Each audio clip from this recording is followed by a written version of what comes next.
কে আছেন? আমাকে বাঁচান, দয়া করে দরজাটা খুলুন না।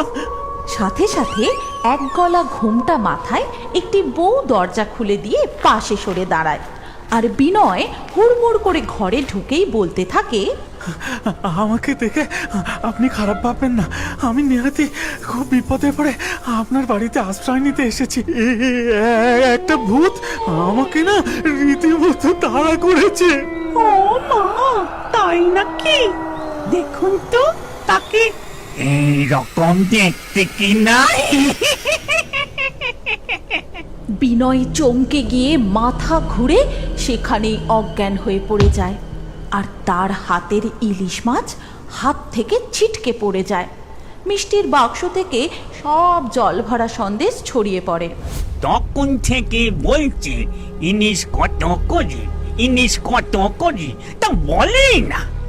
আরে বাবা, পেট্রোলে কি যাওয়া যায়? আগে কিছু এদিক ওদিক কথা তো বলতে হবে নাকি? আহা, কতদিন যে খাইনি। এই বলে ভূত ইলিশ মাছ তুলে তার গন্ধ শুঁকতে থাকে। আর বিনয় সেখানেই অজ্ঞান হয়ে পড়ে থাকে। এর কিছুক্ষণ পর ভূত নিজে থেকেই জল এনে বিনয়ের মুখে চোখে ঢেলে দেয়। তারপর আমি কোথায়? আমার পাশে। আমাকে ছেড়ে দাও মেছো ভূত ভাই, ওই ইলিশ মাছ তুমি নিয়ে খাওগে যাও। দোজ বোকা, ও ভাবে কি আমি খেতে পারি?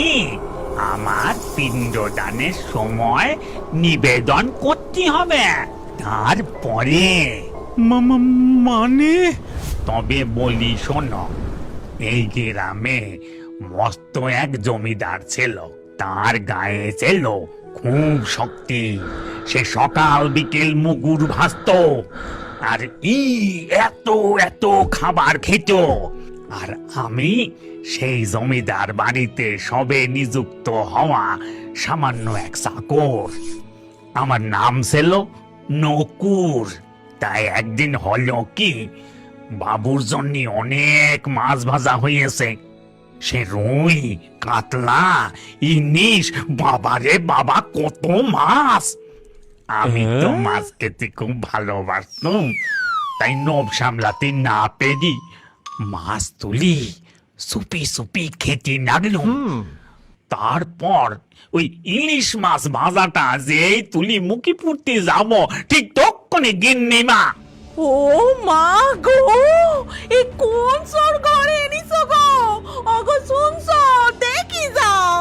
ওগো দেখো দেখো, সব মাছ খেয়ে ফেললো গো। হায় হায় হায় হায় হায়। মুঝে বাবা, বাবু তক্ষুনি তেরি এসে আমায় স্যাং দোলা করে তুলে নিয়ে গিয়ে সোজা পুকুরে ছুঁড়ে ফেলে দিলেন। আর পেছন ফিরে তাকালেন না। এদিকে আমিও সাঁতার জানতুম না, হাঁপিয়ে হাঁপিয়ে জলে ডুবে মারা গেল। আর সেই থেকে মেসো ভূত হয়ে ঘুরিয়ে ঘুরিয়ে বেড়াচ্ছি।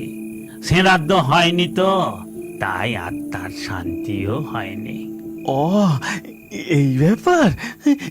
তুমি কিছু চিন্তা করো না গো, আমি গ্রামের সকলকে বলে তোমার শ্রাদ্ধের ব্যবস্থা করবো, সাথে ইলিশ মাছও নিবেদন করবো।